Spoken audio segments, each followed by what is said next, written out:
where there is a war of words that took place over Sanatan Dharma between different parties.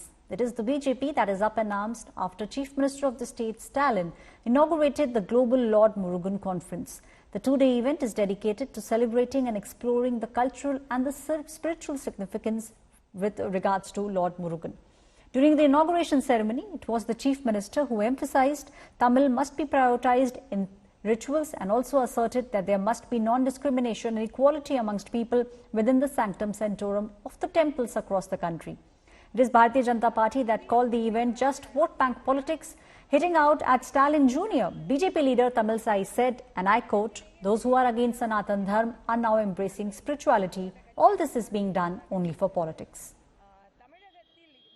ஆலய வழிபாடுகளில் தமிழ் மொழி முதன்மை பெறணும்.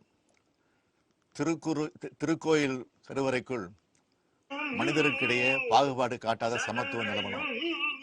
அன்பால் உயிர்கள் ஒன்றாகும், அறத்தால் உலகம் நன்றாகும். அதுல உயர்வு தாழ்வு இல்லை. அந்த நம்பிக்கைகளுக்கு திராவிட மாடல் அரசு எப்பவும் தடையா இருந்தது இல்லை.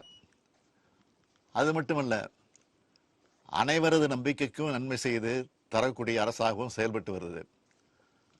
திராவிட மாடல் என்பது எல்லாருக்கும் எல்லாம் என்ற கருத்தியலை அடிப்படையாக கொண்டது.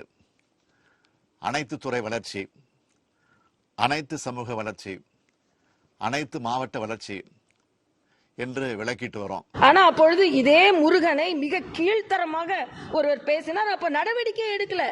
அந்த நடவடிக்கை எடுக்காததுனால தான் அன்றைய தமிழக தலைவர் வேல் யாத்திரையை நடத்த வேண்டிய கட்டாயம் ஏற்பட்டது. ஆக நீங்க அன்னைக்கு முருகனை நிந்தனை செய்தவர்களை எந்தவித, ஏன்னா நாம இவங்களை பிடிச்சிட்டா மற்றவங்களோட ஓட்டை பிடிக்க முடியாதோ அப்படின்ற ஒரு பயத்தோடே நீங்கள் பணி செய்து கொண்டிருந்தீர்கள், பயணம் செய்து கொண்டிருந்தீர்கள். இன்னைக்கு நீங்க முருகனை பாராட்டலைன்னா, ஆன்மீகத்தை நீங்கள் கையில் எடுக்கவில்லை என்றால் 2026 உங்களுக்கு மிகப்பெரிய கேள்விக்குறியாகிவிடும்.